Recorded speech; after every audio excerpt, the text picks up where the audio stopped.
तमिलनाडु में नहीं दिखा बीजेपी का जलवा। कोयंबटूर में बीजेपी की हुई शर्मनाक हार। बीजेपी के अन्नामलाई का नहीं दिखा जादू। लोकसभा चुनाव 2024 के दंगल में बीजेपी को कहीं ना कहीं झटका तो जरूर लगा है। यूपी के साथ साथ बीजेपी को तमिलनाडु में जबरदस्त झटका लगा है। बात अगर तमिलनाडु के कोयंबटूर लोकसभा सीट की बात करें तो यहां से बीजेपी के फायर ब्रांड नेता, तमिलनाडु के प्रदेश अध्यक्ष और पूर्व आईपीएस अधिकारी के अन्नामलाई की वजह से ये सीट हाई प्रोफाइल दरअसल बन गई थी। लेकिन डीएमके उम्मीदवार राजकुमार से अन्नामलाई चुनाव हार गए। राजकुमार को 5 लाख से ज्यादा वोट मिले, जबकि अन्नामलाई को 4,50,132 वोट मिले हैं। हालांकि वो यहां दूसरे नंबर पर रहे। हार के बाद अन्नामलाई ने कहा कि हम चाहते थे कि हमारा वोट शेयर 20% हो। हमें जो भी वोट मिले वो बिना पैसे दिए मिले। हमें और भी मेहनत करने की जरूरत है। अब ये 11% वोट शेयर हो गया है। हम कोई शॉर्टकट नहीं अपनाएंगे, हम कड़ी मेहनत करेंगे। हम 2026 के चुनावों के लिए ईमानदार राजनीति करेंगे।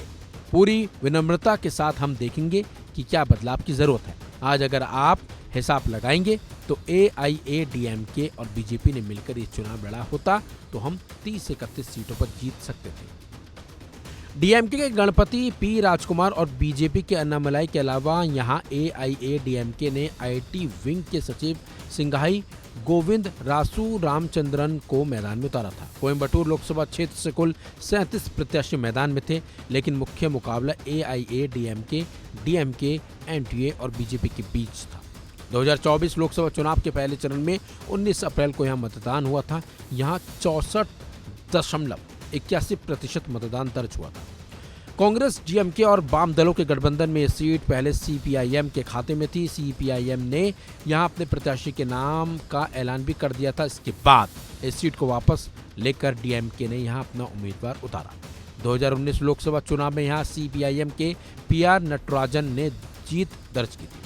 बात अगर 2019 की करें तो 2019 के लोकसभा चुनाव में यहां भारतीय कम्युनिस्ट पार्टी मार्क्सवादी के पीआर नटराजन ने जीत हासिल की थी। नटराजन ने बीजेपी के सीपी राधाकृष्णन को 1.5 लाख से ज्यादा वोटों से हरा था। नटराजन को जहां 5,71,000 से ज्यादा वोट मिले थे, तो वहीं सीपी राधाकृष्णन को 3,90,000 के करीब वोट मिले थे, जबकि 1,45,104 वोट पाकर एमएनएम के आर महेंद्रन तीसरे स्थान पर रहे। 2014 लोकसभा चुनाव में यहां एआईएमडीएमके के पी नागराजन ने जीत हासिल की थी। बता दें आपको, कोयंबटूर को कपड़ा उत्पादन व्यवसाय की वजह से दक्षिण भारत का मैनचेस्टर कहा जाता है। ये सीट कभी वाम दलों का गढ़ हुआ करता था। इस सीट पर सीपीआईएम ने 7 बार, कांग्रेस ने 5 बार, डीएमके ने 2 बार और एआईएडीएमके ने 1 बार जीत दर्ज की है। 1998 और 1999 के चुनावों में बीजेपी के सीपी राधाकृष्णन ने ये सीट जीती थी। फिलहाल इस खबर में बस इतना ही। अपडेट्स के लिए बने रहिए वन इंडिया